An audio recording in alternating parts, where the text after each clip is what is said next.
Nos encontramos en una nueva entrega de las tutorías virtuales del Playflex Saber 11.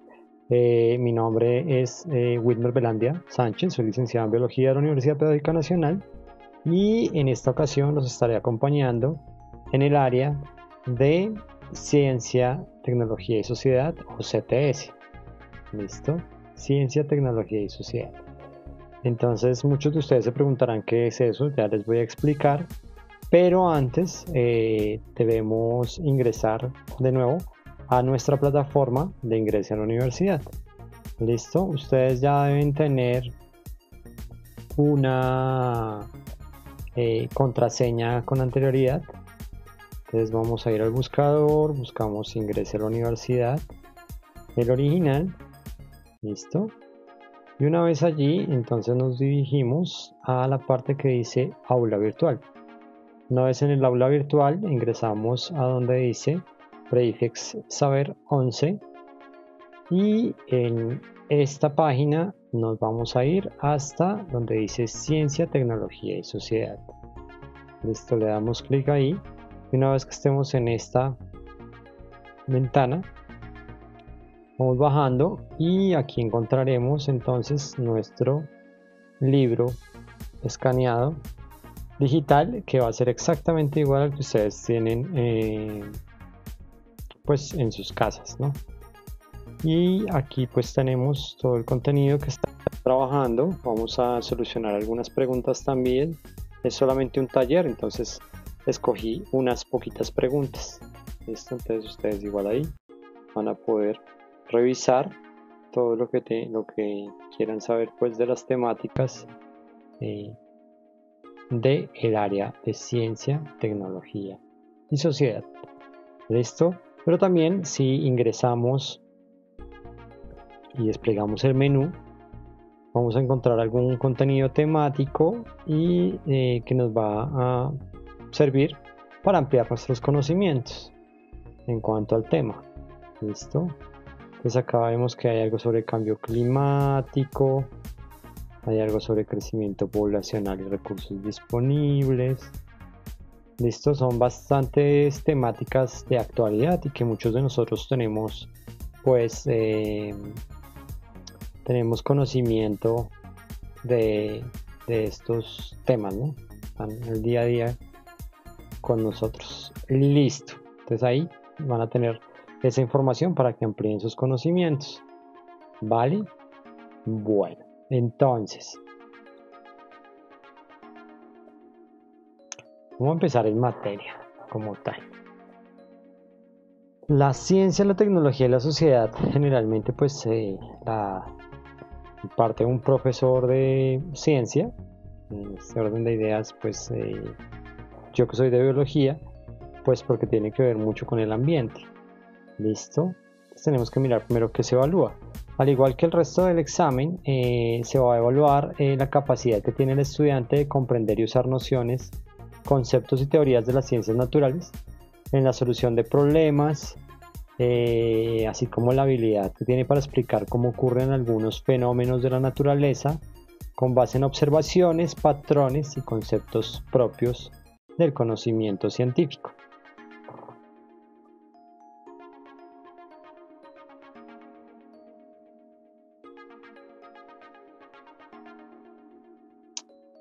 Listo.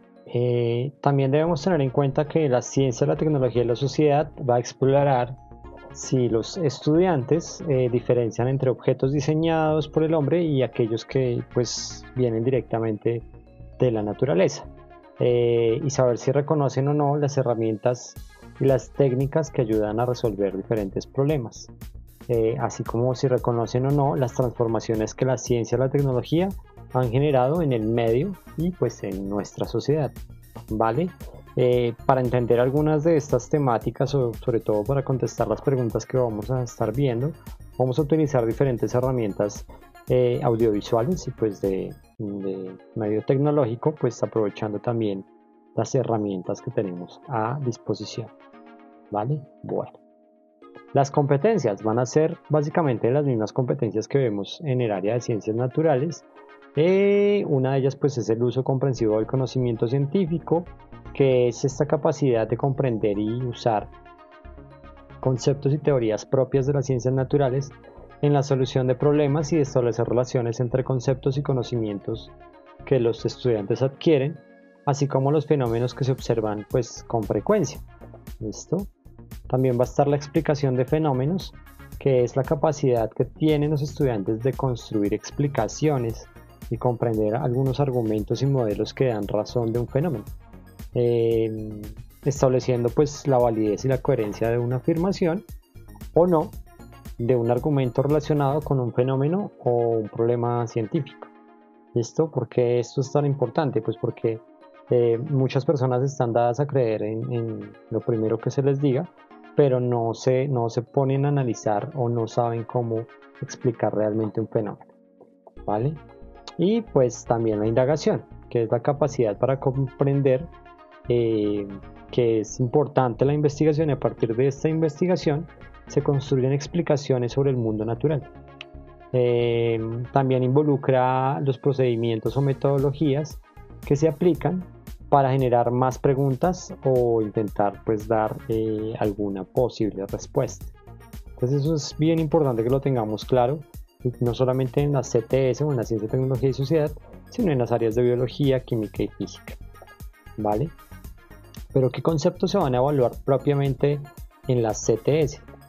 Pues básicamente van a ser los conceptos del componente que va a tratar temáticas interdisciplinarias relacionadas con las ciencias naturales, todas las ciencias naturales que existen.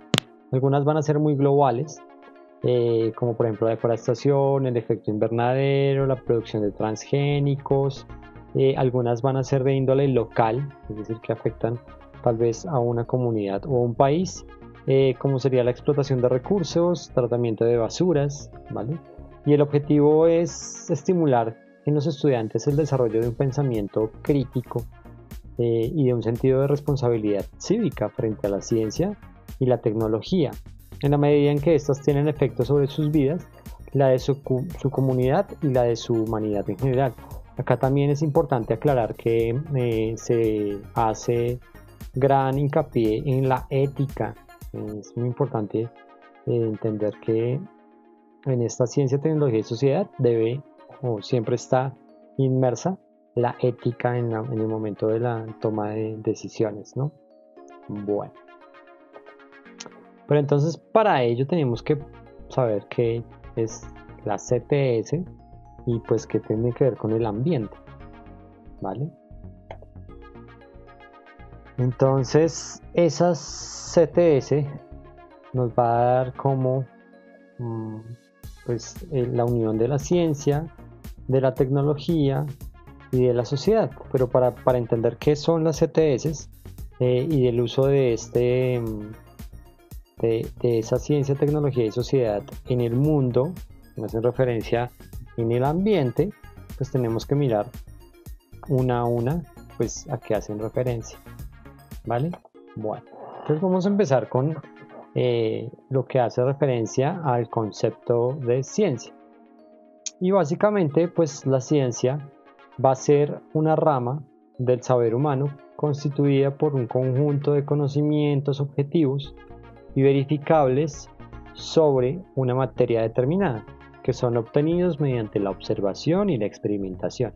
Que estaríamos hablando algo sobre el método científico, ¿no? Que pues vamos a recordarlo también.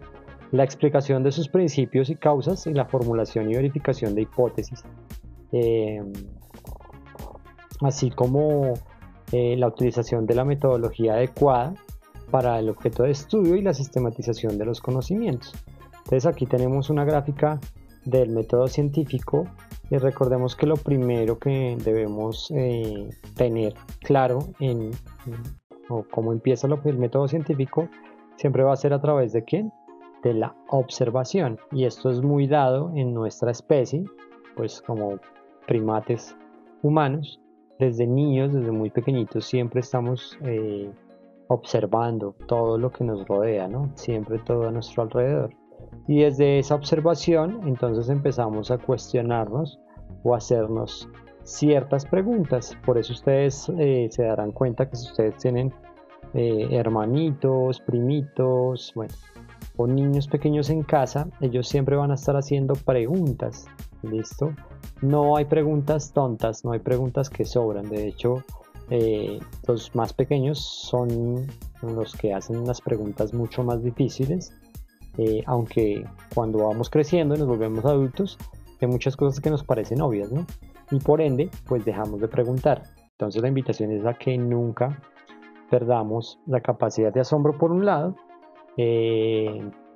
recuperemos la observación, porque en este momento ya las personas cuando crecen dejan de observar y solamente se dedican a ver, y uno observa con los sentidos, ¿no? Y empezar a hacerse preguntas, ¿vale? Entonces, ¿qué va a pasar después de hacer esa pregunta? Se da una posible respuesta, o es lo que se conoce como una hipótesis. ¿Listo? Esa respuesta se va a enfocar hacia la pregunta que nos hicimos, que parte de esa observación, y empezamos a hacer una serie de pasos para saber si esta respuesta es verdad o no. Y ese proceso es lo que llamamos como tal la experimentación. ¿Listo?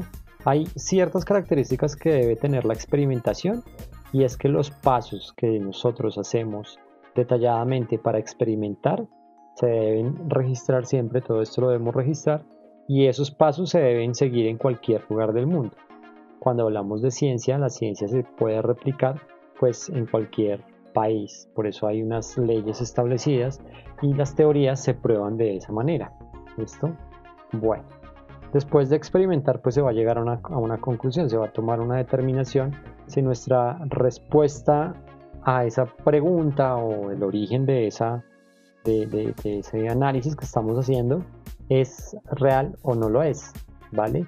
Generalmente uno no debería como concluir, sino hacer una consideración final por si de pronto más investigadores van a seguir con parte de nuestro objeto de estudio. Y pues finalmente hay que hacer una socialización o reportar los resultados, si no pues todo el trabajo sería perdido. Y volvemos a lo mismo. ¿Listo? Muchas veces se pueden volver a observar esos resultados y de ahí seguir con este proceso. ¿Listo? Todo el tiempo estamos haciendo o estamos inmiscuidos en el método científico, aunque muchas veces pues no lo hagamos o no nos demos cuenta. No necesariamente tiene que ver con científicos, y cuando uno piensa en un científico generalmente piensa en personas en un laboratorio con gafas, como por ejemplo vemos acá este muñequito de acá, con material de laboratorio y una bata, y pues realmente hay científicos que no necesariamente cumplen estos paradigmas, ¿no? Entonces es importante tenerlo claro. Y pues eso serían las ciencias. Por un lado van a estar las ciencias naturales, por otro lado estarían las ciencias humanas, y las ciencias naturales pues básicamente se enfocan en el estudio y en el análisis de los fenómenos naturales, y las ciencias humanas pues se van a enfocar en los fenómenos del comportamiento y todo lo que esté arraigado con un solo individuo conocido como humano. Entonces es bien importante tener claras las diferencias entre las ciencias naturales por un lado y las ciencias humanas por el otro. No se deben mezclar, es lo ideal. Bueno, eso por el lado de la ciencia. ¿Listo? Ahora, ¿qué será la tecnología? Y la tecnología va a ser todo aquel conjunto de instrumentos, de herramientas, de recursos o de procedimientos que se van a usar en un determinado campo o sector, que van a facilitar una tarea específica. ¿A qué hacemos referencia con esa tarea específica? Tecnología es absolutamente todo lo que nosotros usemos como herramienta o como instrumento que nos facilite llegar a algún objetivo o alguna meta. Tanto lo tecnológico, tanto lo virtual como ahora, las tecnologías, los computadores, los smartphones, bueno, el internet, todo este tipo de hiperconectividad que estamos viviendo en este momento, pero también viene desde el invento de la rueda. A partir del invento de este básico invento de la rueda, pues surgen un montón de aplicaciones o de otros inventos que nos facilitan mucho más la vida, como sería la rueda de palas, la rueda de transporte, la que tienen los vehículos, las ruedas de fricción, las poleas, los engranajes, etcétera, etcétera, etcétera. El lápiz donde tú escribes, el libro donde tú lees, todo esto es tecnología. ¿Listo? Entonces ese conjunto de instrumentos o de herramientas que nos van a permitir desarrollar o facilitar una tarea específica. ¿Listo? Entonces ya tendríamos dos conceptos. Por un lado la ciencia, por el otro lado la tecnología. ¿Vale? Y ahora esto que llamamos sociedad. ¿Sí? Y básicamente la sociedad pues, va a ser un grupo de individuos que estén organizados para llevar a cabo un bien común. Generalmente pensamos siempre que las sociedades solamente son humanas y no necesariamente está ligado a los humanos, pero ahora tampoco nos vamos a ir al extremo. Entonces cuando yo entro digamos a un galpón de gallinas, no quiere decir que pues como es un grupo de individuos organizados, pues ahí va a haber una sociedad de gallinas. ¿Por qué no? Deben haber dos características específicas o principales para que se cumpla el hecho de ser o de atribuirse el nombre de sociedad. Uno de ellos pues va a ser la comunicación por un lado y por el otro lado va a ser la colaboración. ¿Listo? Entonces esas dos características deben estar bien presentes para considerarse como tal una sociedad. Y pues veremos unos ejemplos muy pequeños sobre sociedades no humanas, pero que al fin y al cabo vienen siendo sociedades. De hecho, el estudio en este tipo de sociedades está muy peque, pues está como muy joven, y hasta ahora estamos como empezando a entender algunas de las otras dinámicas que ocurren a nuestro alrededor en cuanto a sociedades se refiere. Tendríamos por un lado entonces el ejemplo de grandes mamíferos como estos paquidermos, los elefantes. Estos son organismos que viven en sociedad, se comunican y colaboran para fines propios, pero también algunos organismos marinos como por ejemplo los delfines. Ellos también tienen una comunicación y tienen una cooperación, por ende entrarían entonces en el ámbito de la sociedad. Ahora, hay ramas que estudian este tipo de comportamientos y esa rama se conoce como la etología. ¿Listo? La etología sería lo que tiene que ver con el comportamiento de animales no humanos. Y otro tipo de sociedades de algunos individuos mucho más pequeños serían, por ejemplo, el caso de las hormigas. ¿Listo? Son organismos altamente pues, sociales, no altamente los más sociales en este orden de ideas, que conforman sociedades bien estructuradas, somos los humanos, pero tanto las hormigas como las abejas tienen también unas organizaciones conocidas como eusociedades o nuevas sociedades. Y esto es propuesto por un biólogo, el papá de la sociobiología, conocido como Edward Osborne Wilson, y él nos propone que muchas de estas sociedades primitivas o sociedades pues de alguna manera tienen que ver con el comportamiento humano. Estos organismos están en el planeta muchos años antes que los humanos y por ende esa organización del trabajo les ha permitido, gracias a la comunicación, a la colaboración, pues mantenerse en el tiempo y en el espacio, en la historia del planeta. Entonces es bien interesante entender cómo estos organismos, que aunque no tienen cerebro desarrollado, sino son ganglios cerebrales, terminan colaborándose y también cooperando para un bien común. Esto, bueno, aquí habría mucho que hablar, pero pues eso son cuestiones de otro tema, de la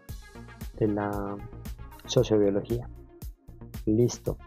Y una vez que tenemos ya esas tres, pues empezaríamos a hablar de las CTS. Y las CTS como tal empiezan su estudio desde los años 60.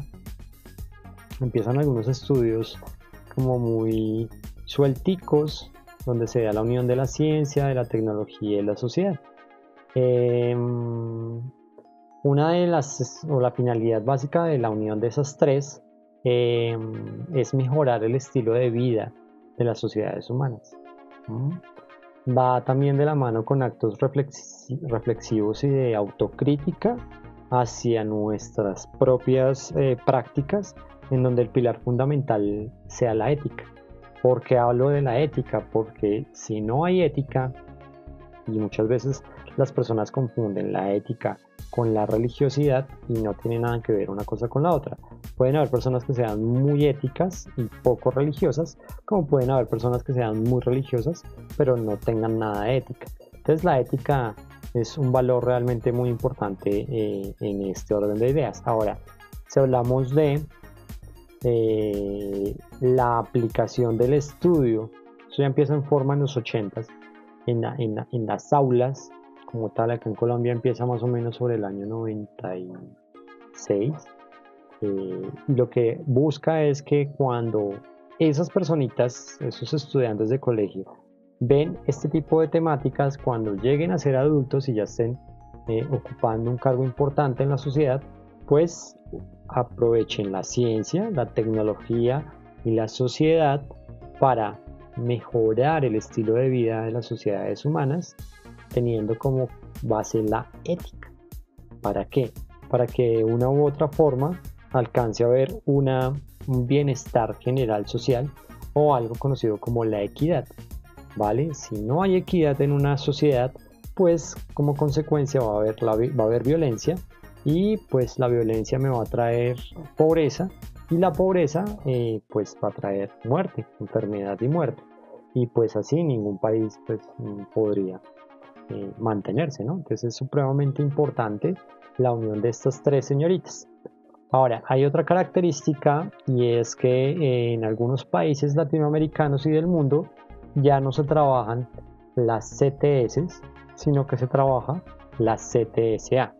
En Colombia, por el momento, no se ha incorporado el área de ambiente, pero se han tenido resultados mucho más efectivos en los países donde sí se tiene por un lado la ciencia, la tecnología, la sociedad y el ambiente.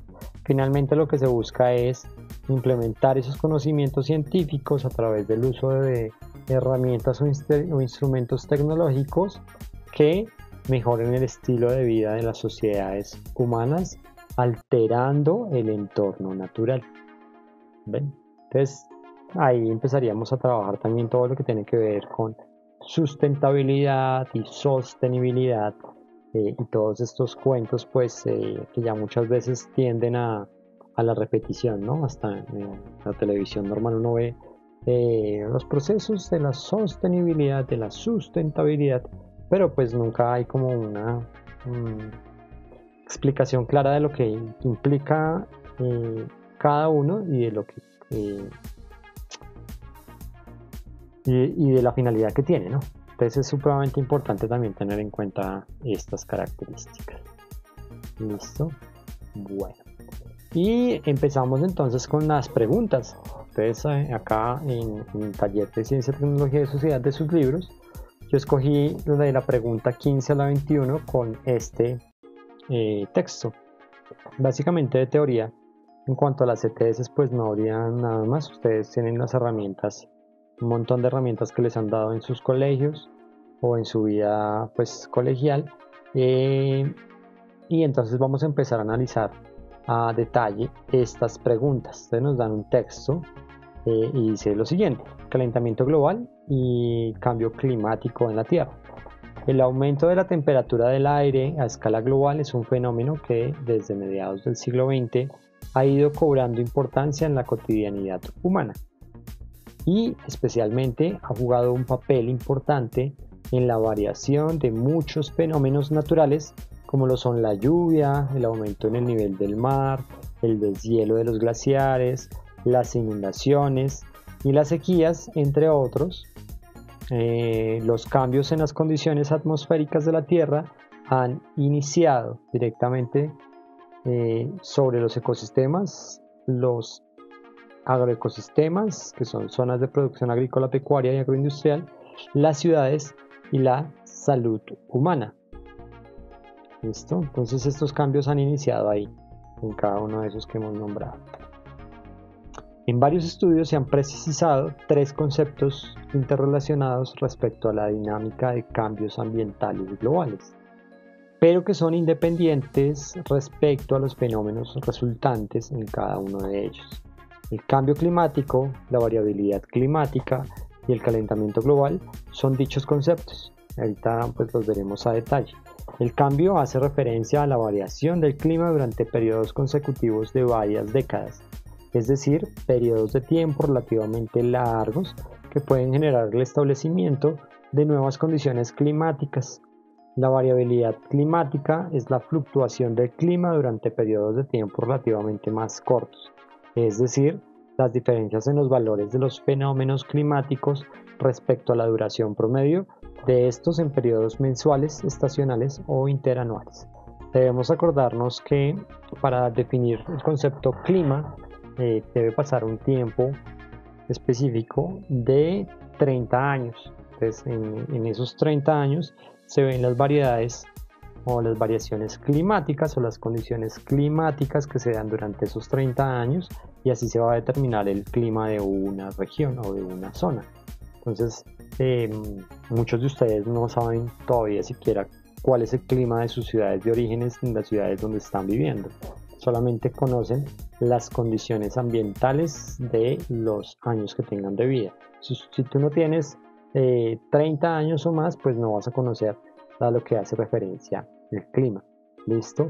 En algunos lugares, cuando ustedes van por ahí caminando, han visto unas mallitas con un montón de materiales adentro. Ahí es donde se tienen o se van estudiando a diario, se van recolectando datos de esas condiciones climáticas o condiciones ambientales en todo el país, en todo el mundo, y así es que se pueden hacer las predicciones de lluvia o otros cambios meteorológicos climáticos en los noticieros y demás.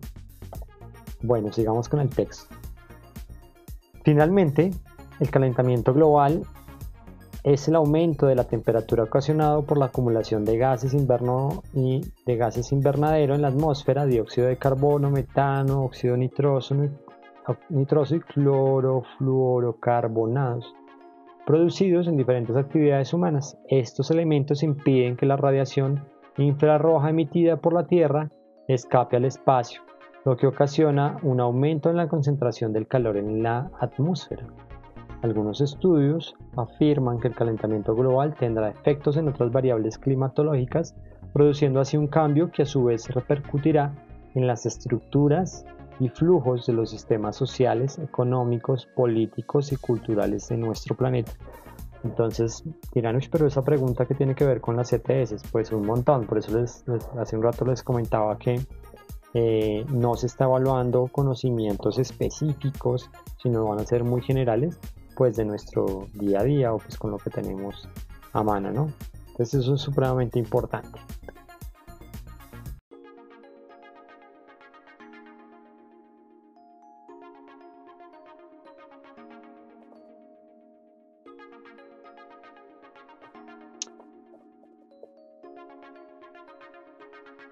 Listo. Entonces, ahora, pues ya después de haber leído el texto como tal, vamos a tener en cuenta algunas características, y para ellas pues vamos a hacer uso de las herramientas que les decía. Ya leímos el texto, vamos a mirar estos términos que nos especifican acá, y luego pasaremos a solucionar una a una las preguntas de la 15 a la 21. ¿Listo? Entonces, una de ellas va a ser pues el calentamiento global, ¿vale? Y básicamente pues el calentamiento global se viene dando desde la revolución industrial. La temperatura de la Tierra ha incrementado de manera acelerada por el aumento de las emisiones de gases de efecto invernadero. Como nos hablaban ahorita, tenemos que ver ahorita qué es el efecto invernadero.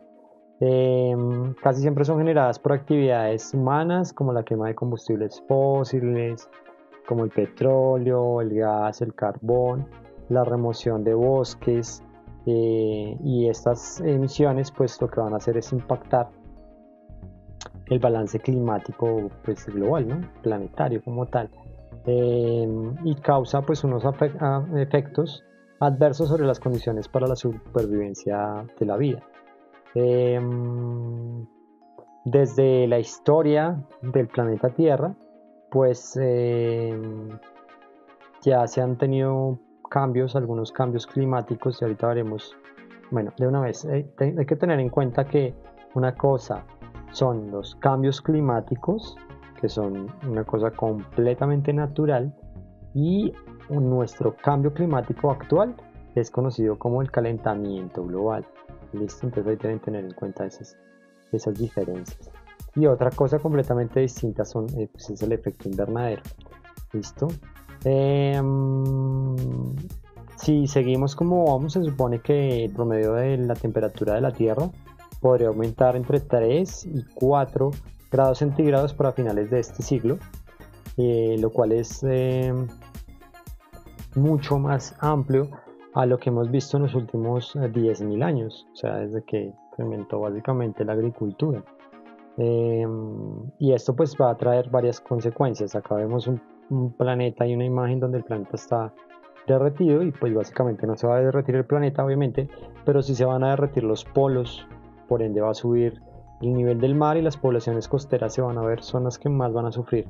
La agricultura va a sufrir también, y va a peligrar pues tanto la seguridad alimentaria como la soberanía alimentaria, que son dos conceptos también muy importantes tener en cuenta, ¿no? Por un lado, la seguridad alimentaria es que te aseguran la comida, o los gobiernos deben asegurar la alimentación de sus ciudadanos. Y cuando hablamos de la soberanía alimentaria, estamos hablando de que esos ciudadanos pueden escoger qué comer. Bueno, pero pues esos temas también a veces son tratados en preguntas de esta índole. ¿Listo? Según fuentes de la ONU, Colombia sería el tercer país del mundo más vulnerable frente al cambio climático. Esto que les estoy diciendo es extraído de la WWF, que es una entidad encargada de la conservación de la biodiversidad en el mundo entero, pero pues estamos tomando datos directamente de la WWF Colombia. ¿Listo? Por ende es urgente una transición hacia un modelo de desarrollo bajo en carbono, ¿listo? Y que sea muy resiliente. Cuando hablamos de la resiliencia, estamos hablando de la capacidad que tiene un ecosistema para volver a su estado natural, buscando también que tengamos unas fuentes de energía más favorables o menos agresivas con el medio, ya que estas fuentes, las actuales, pues básicamente influyen casi en un 70% de las emisiones de gases de efecto invernadero en el planeta Tierra. Por eso es importante entonces las energías limpias, la sostenibilidad, ¿listo? Y sobre todo pues la conciencia. No se puede hacer nada si las personas no tienen una conciencia pues en su diario quehacer. Deberíamos mirar cuál es nuestra huella de carbono, que eso es supremamente importante también, saber cuánto carbono estás tú produciendo, cuál es tu carga diaria al planeta Tierra, con las acciones que hacemos en el día a día. Siempre influye todo lo que tú haces de a poquitos al día a día para la contribución de la conservación de la biodiversidad y del ambiente. ¿Listo? Entonces para ello vamos a ver vamos a usar unas herramientas para ver a detalle cada uno de estos conceptos. ¿Listo? Entonces primero vamos a empezar con el calentamiento global y los cambios climáticos, y para eso vamos a estar usando vamos a ingresar a una página que se llama, es una entidad conocida como el Howard Hughes Medical Institute, el Instituto Médico de Howard Hughes. ¿Quién fue este señor? Fue un piloto muy importante y tenía pues mucho dinero en algún momento, y él lo que buscó en algún momento empezar a hacer contribuciones económicas para hacer un instituto que funcionara para el servicio y el desarrollo de la medicina, sobre todo. Pero en este momento, en la actualidad, el Howard Hughes está como tal encargado de la divulgación científica, de la educación también a nivel global. Sobre todo este tipo de material se comparte a toda la América de habla hispana, para que en todos los países pues tengamos más o menos como la misma formación en cuanto a ciencia se refiere, ¿no? Entonces aquí tenemos un recurso de esta página, ¿vale? No vamos a ver a detalle todo lo que nos dicen acá, sino solamente unos apartados específicos. Entonces empezamos a hablar de los cambios climáticos. Como les decía, son condiciones naturales, y vamos a hablar desde la antigüedad, que serían los paleoclimas o los climas antiguos. Siempre que veamos la palabra paleo hace referencia a antiguo, y pues estamos hablando de los cambios climáticos que se han dado a lo largo y ancho de la historia de la vida del planeta Tierra. Entonces, los científicos estudian el paleoclima para aprender sobre la historia de la Tierra y para comprender el cambio climático actual, incluyendo las implicaciones que esto tiene biológicas y pues ecosistémicas de estos cambios. ¿Listo? Entonces van a haber unos conceptos claves que debemos tener en cuenta, que es el tiempo, que es el clima, y entre ellos va a estar, bueno, el tiempo meteorológico describe cambios a corto plazo en las condiciones atmosféricas, tales como temperatura, precipitación, viento, nubosidad, etcétera, etcétera. El tiempo puede describir eventos que tienen lugar durante periodos tan cortos como minutos o tan largos como semanas, meses o más allá, podrían ser años, y puede cubrir áreas de proporciones muy amplias hasta muy pequeñitas, muy locales. ¿Listo? El clima describe patrones de condiciones de tiempo durante lapsos que duran una estación o más. Acá pues estaría hablando en lugares donde hay estaciones. En Colombia no tenemos estaciones geográficas. Ahí son las variaciones en las cantidades de agua, eso ya es otra temática.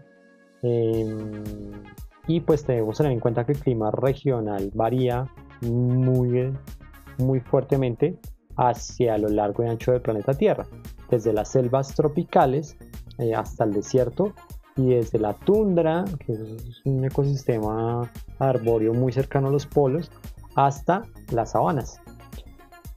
Los científicos que estudian el clima global a menudo utilizan promedios que podrían ocultar diferencias regionales dramáticas, pero que son útiles para observar tendencias y hacer predicciones. Entonces, por eso es la predicción del tiempo. No es que a ti te digan, no, mañana va a llover y fijo llueve. Es una predicción, hay unas probabilidades de porcentajes. Es muy probable que llueva, pero pueda que no llueva. Son predicciones en cuanto a qué, a todos esos datos que ya se vinieron recogiendo.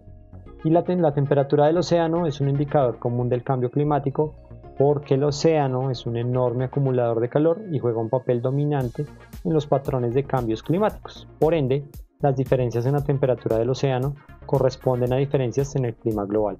Las corrientes oceánicas como tal, al interior, de una u otra forma están relacionadas con las corrientes de vientos, que unas van haciendo este movimiento, otras van haciendo este movimiento, y el planeta como tal está conectado en cuanto a esas dos características. ¿Listo?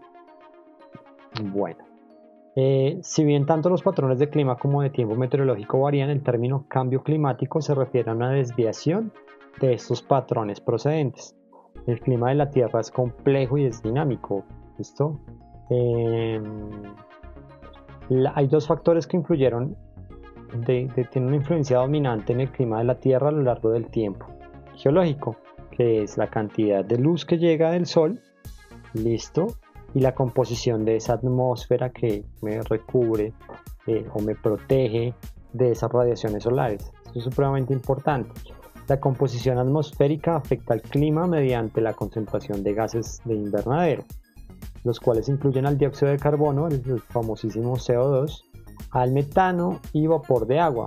El dióxido de carbono es uno de los más interesantes, ya que permanece en la atmósfera por mucho tiempo y su concentración varía significativamente a lo largo de las escalas del tiempo geológicas.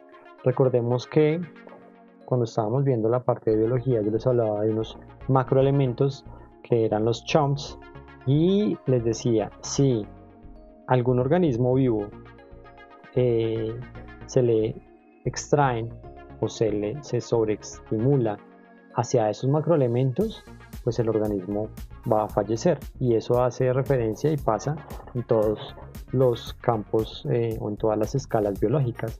Por ende, el dióxido de carbono, que está dentro de los chunks, si se aumenta, pues se acabaría la vida como tal, pero si se elimina completamente el dióxido de carbono también. Entonces se debe mantenerse en esa regulación de estos compuestos a nivel planetario.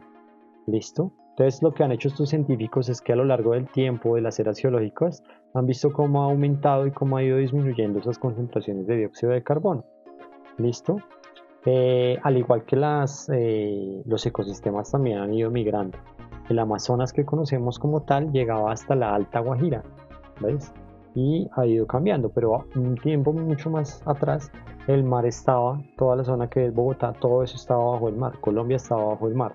Entonces también son fluctuaciones de los ecosistemas, gracias a quién, a esa radiación solar, listo, al movimiento interno que tiene el planeta Tierra y a esos efectos de gases invernadero, que son también pues vitales para el mantenimiento de la vida, ¿no?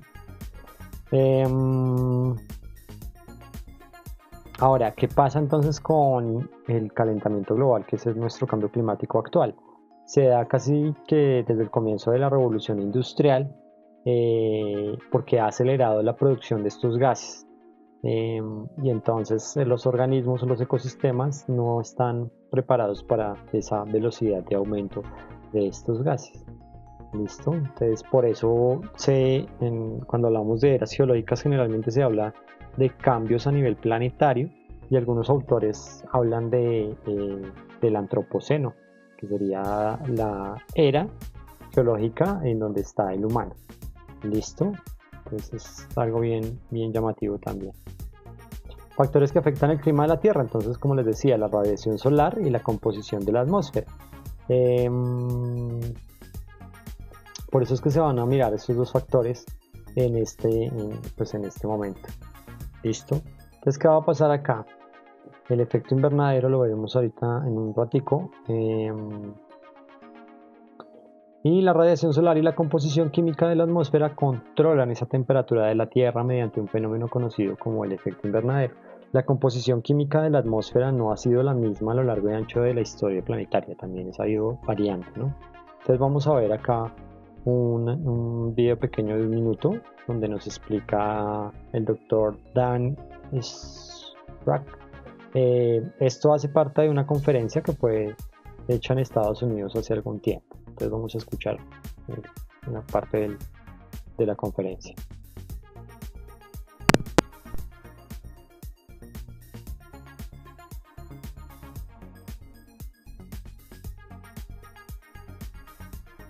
When the sun shines on the Earth, some of it is actually reflected back to space. Again, more of it if it's on an ice-covered part of the Earth or where there's lots of clouds.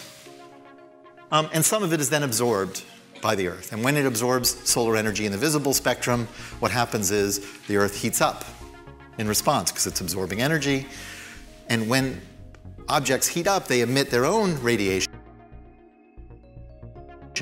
but in a longer wavelength, and so that radiation then heads back towards space.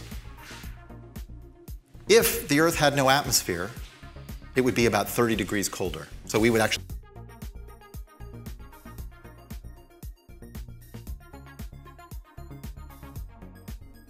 have a frozen planet. We are habitable because of our atmosphere, and because our atmosphere has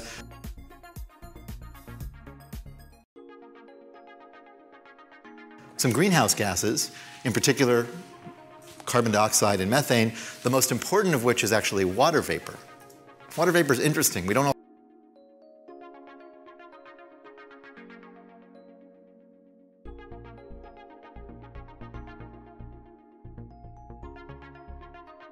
often talk about it as a greenhouse gas, but the reason it's important is it's like an amplifier. It turns over quickly. It lasts in the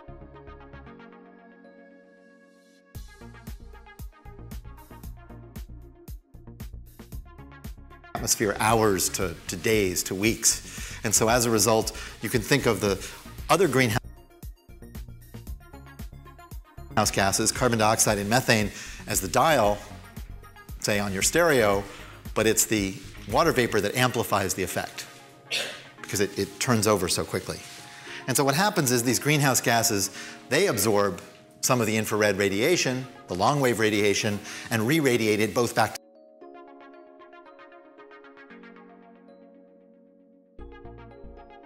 to space and downward, but they act like a thermal blanket. So they essentially keep the Earth's surface warmer than it would be otherwise. And that's how the greenhouse effect works.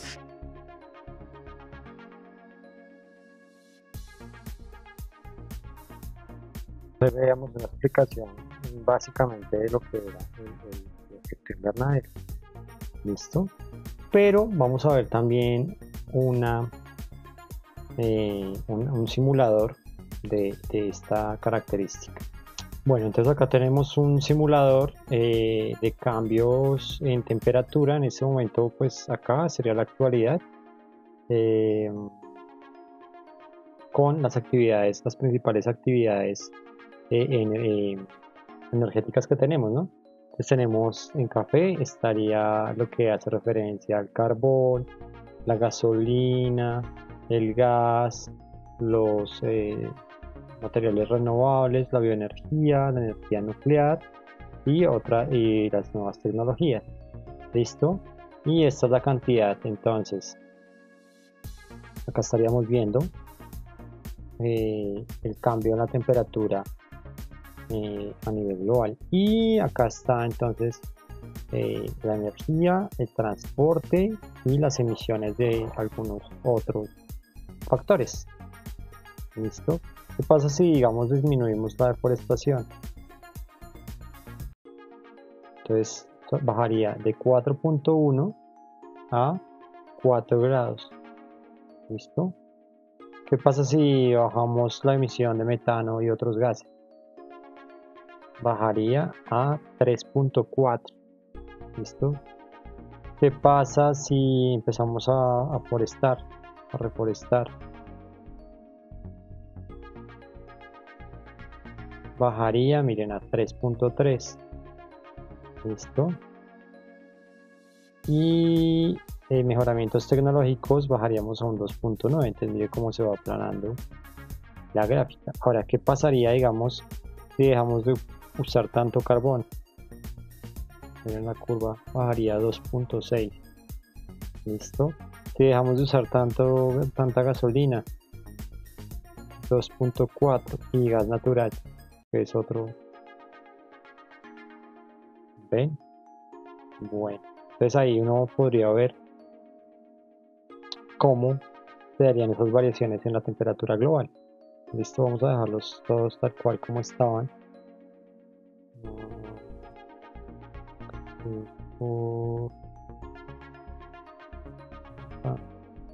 Dejarlos como estaban todos y vamos a mirar un factor acá bien interesante. Vamos a suponer que la deforestación sigue como viene haciendo, la producción de metano y otras sustancias también. Bueno, vamos al mismo 4.1. Vamos a bajar solamente el precio del carbón, cosa que el carbón sea más accesible a diferentes. Miren, solamente bajando el precio del carbón se disminuiría las afecciones a nivel climático o de emisión de gases. Listo. Entonces hay alternativas. Sí, pero también tiene que ver esto con algo de voluntad política. Entonces les quería mostrar ese simulador. Bueno, continuemos entonces.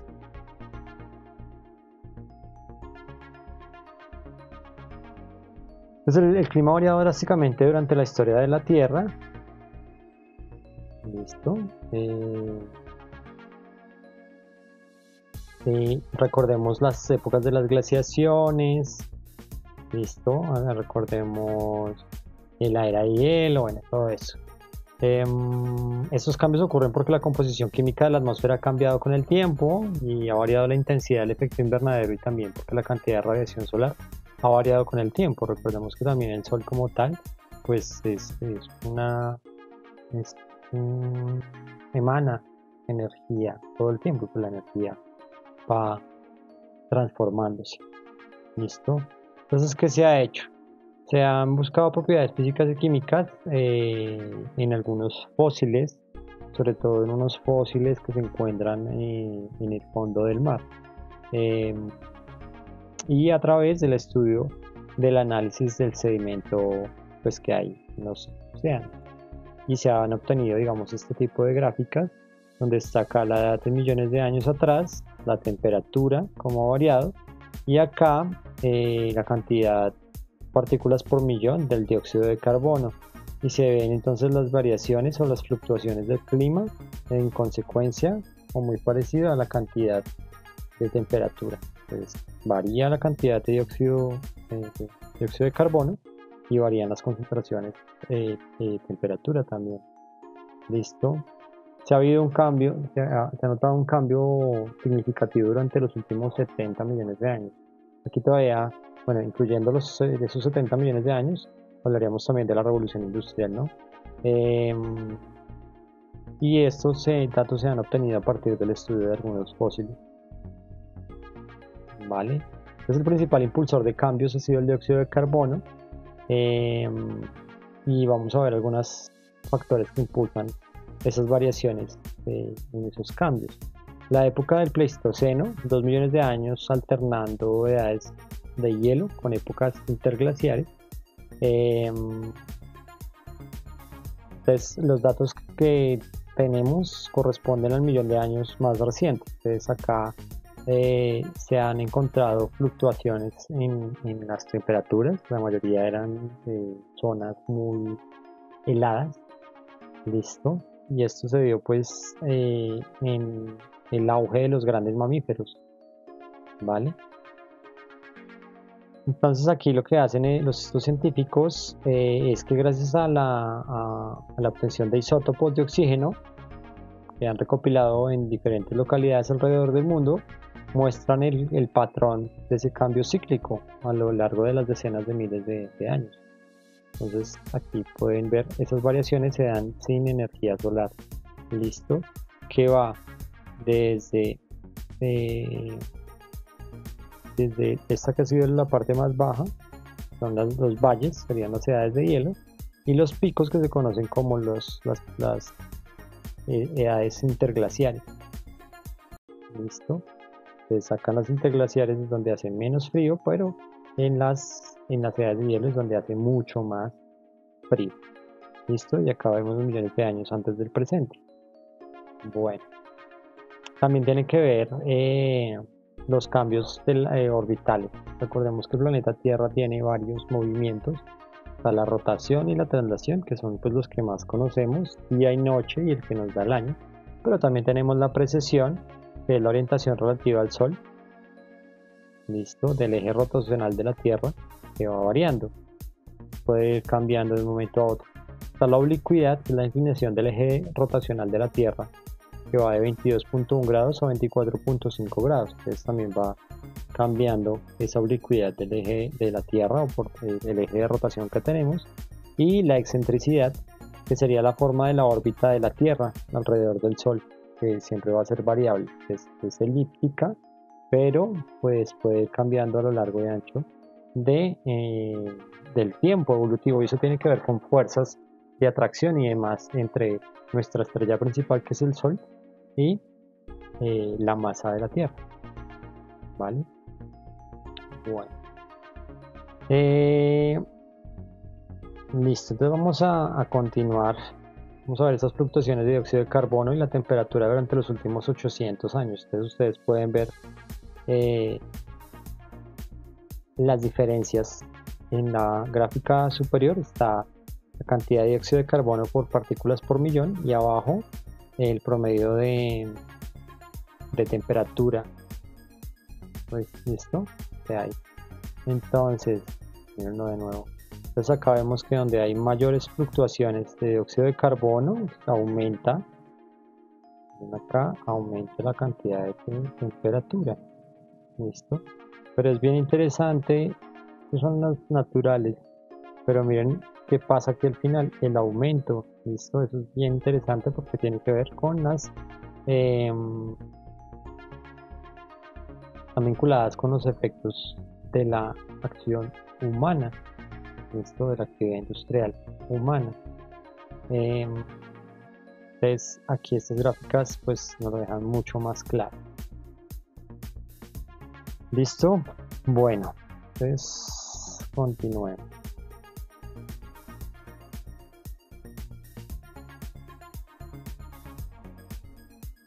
Entonces ahí estábamos hablando de lo que era el calentamiento global, los cambios climáticos y el efecto invernadero. Entonces vamos a ver un video adicional para entender muy claramente qué es ese efecto invernadero.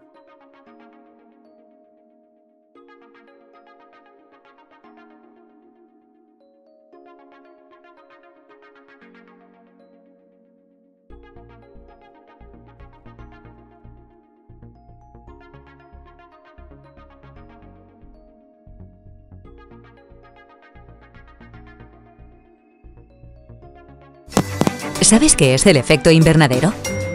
Es el fenómeno natural que permite a nuestro planeta mantener las condiciones necesarias para albergar vida. La atmósfera captura algunos de los rayos del sol que llegan a la corteza terrestre, manteniéndolos dentro para conseguir una temperatura media de 15 grados. Si la atmósfera no atrapara ninguno de estos rayos que rebotan en la superficie, la temperatura media de la Tierra sería de menos 18 grados. La atmósfera está compuesta por diversos gases naturales, siendo el nitrógeno, el oxígeno y el argón los que constituyen el 99,93% del total. Sin embargo, son otros gases como el vapor de agua, el dióxido de carbono, el metano, el óxido de nitrógeno y el ozono los que tienen una mayor incidencia en el efecto invernadero. Además, en la atmósfera también están presentes gases artificiales llamados clorofluorocarbonos. En la proporción adecuada, estos gases cumplen su cometido, pero al aumentar su concentración por obra del hombre, la atmósfera retiene más calor del necesario, provocando el aumento de las temperaturas, el deshielo de los polos, la desertificación, incendios, tormentas e inundaciones. ¿Por qué aumentan los gases de efecto invernadero?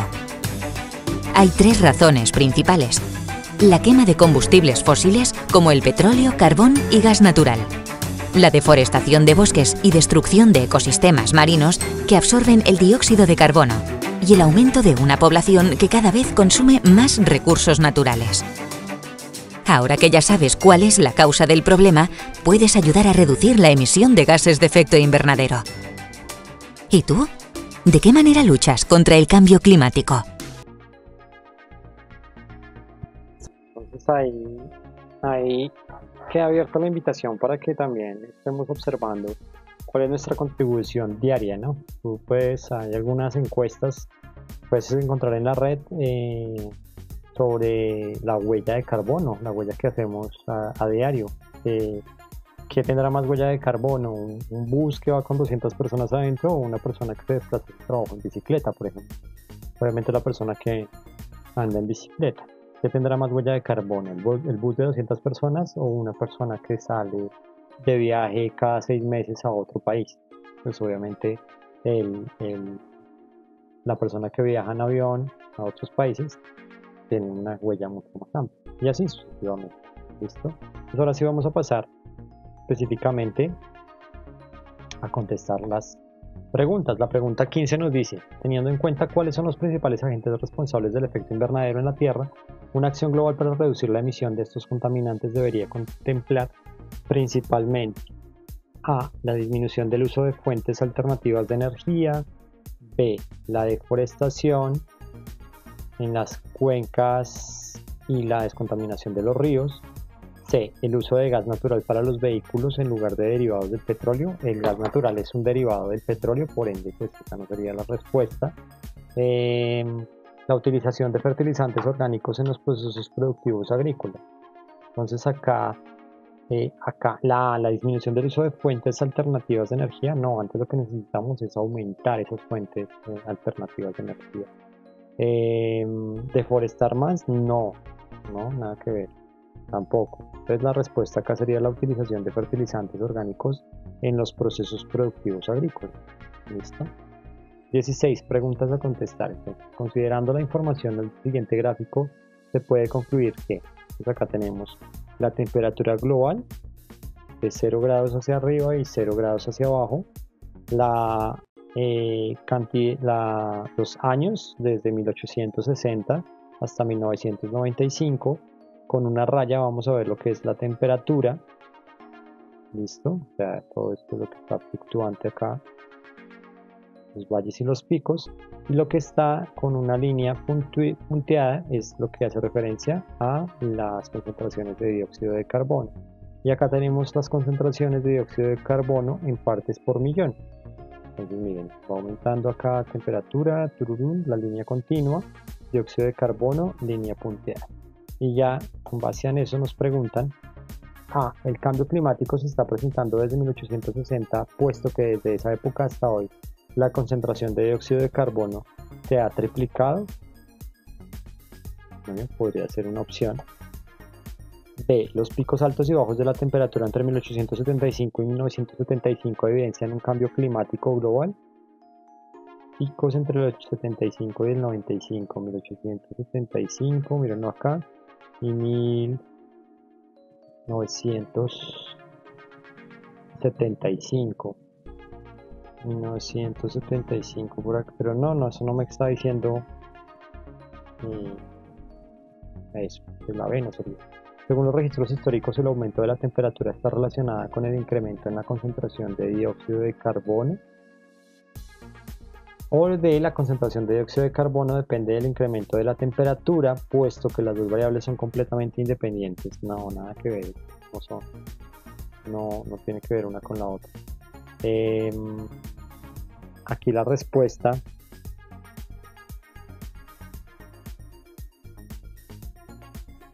tiene que ver con la C. Según los registros históricos, el aumento de la temperatura está relacionada con el incremento en la concentración del dióxido de carbono.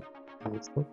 17. Considerando que el calentamiento global puede influir en el aumento del nivel del mar y que para el próximo siglo se espera que la temperatura ascienda considerablemente de tal forma que se derritan algunas áreas glaciales en el planeta, es de esperar que las zonas con mayor riesgo será A. El Polo Norte, puesto que el mayor porcentaje de superficie de hielo se encuentra en esta área. B. Las áreas productivas y ocupadas por el hombre cerca de las costas debido al efecto erosivo del oleaje y la influencia de los mares. C. Los deltas de los grandes ríos como el Amazonas, el Nilo, el Mississippi, cuyos sedimentos son muy inestables. D. Las islas, debido a que un aumento en el nivel del mar haría que éste las cubriese totalmente. ¿Listo? Entonces las zonas con mayor riesgo pues serían las islas, obviamente. ¿Listo? Pues si sube el mar, pues estos lugares de tierras se verían bajo el agua. 18. Muchos investigadores afirman que el actual calentamiento de la Tierra es producto de los contaminantes atmosféricos generados por las actividades productivas del hombre. Considerando esta hipótesis y teniendo en cuenta que el aumento de la temperatura interactúa con otras variables climatológicas por acción efectiva que desde los barrios residenciales constituye a disminuir los elementos que inciden en el aumento de la temperatura, y estos serían entonces reducir la emisión de gases tóxicos como el dióxido de nitroso y el metano, desarrollar procesos de reciclaje de basuras para disminuir la contaminación, disminuir el uso de aerosoles con clorofluorocarbonos, ahorrar voluntariamente agua y energía eléctrica. Muchas de estas funcionan, pero pues desde los barrios, desde el día a día, pues sería desarrollar procesos de reciclaje de basuras para disminuir la contaminación, porque con este tipo de procesos lo que disminuimos es la producción, digamos, de embalaje. Si se reciclan, pues se disminuye la demanda energética para la producción o la emisión de gases por la producción de estos elementos. Esa sería la respuesta. 19. Históricamente, las sociedades han establecido grandes áreas agropecuarias destinadas principalmente a su sostenimiento Hoy en día, antiguas áreas productivas son inservibles debido al uso inadecuado del suelo y a variaciones locales en las condiciones climáticas. Un ejemplo que evidencia este proceso de degradación ambiental y sus efectos en la sociedad es a. La expansión de áreas subdesérticas o desérticas hacia zonas productivas que por naturaleza no poseían estas características. B. La disminución en la productividad agrícola al nivel mundial debido a la utilización intensiva de agroquímicas y maquinaria pesada. C. El desecamiento de humedales causado por la extracción irracional de aguas subterráneas y por la canalización de quebradas en la parte alta de las cuencas.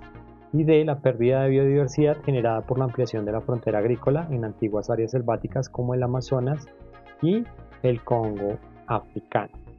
Un ejemplo de las evidencias del proceso de degradación ambiental sería la pérdida de biodiversidad generada por la ampliación de la frontera agrícola, la D. ¿Listo? La 20. En los últimos años, cambiando las condiciones meteorológicas en el planeta, encontrándose veranos cada vez más cálidos, inviernos cada vez más fríos, lluvias más frecuentes y abundantes y oleadas de sequías más devastadoras año tras año, en este panorama, la vulnerabilidad de la sociedad ante estos fenómenos ha aumentado. Como consecuencia de estos, las áreas y sectores más afectados son el turismo y el comercio, no. La salud humana y la agricultura, las telecomunicaciones de transporte marítimo o los poblados costeros y el transporte terrestre. Bueno, los poblados costeros sí tal vez, pero el transporte terrestre pues no tiene nada que ver ahí. El turismo y el comercio no se han visto afectados, lo que más se ha visto afectado es la salud humana y la agricultura. Recordemos también que con el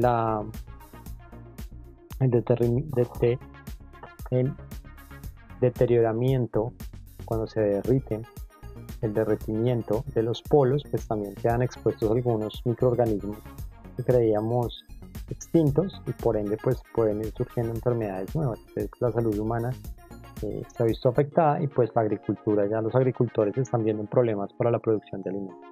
Entonces la respuesta sería la B. Y finalmente la 21, en Colombia el cambio climático podría incidir en importantes actividades productivas.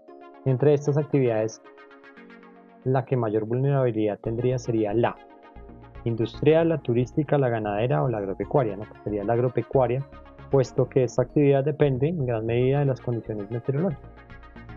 Entonces, como ustedes ven, para este apartado, para las CTS, se necesitan de conocimientos generales y teniendo en cuenta pues siempre la ética y las mejores decisiones para la menor afectación a las poblaciones humanas. Y ya, por hoy no fue nada más. Espero que les haya gustado y nos veremos en otra próxima oportunidad. Hasta luego.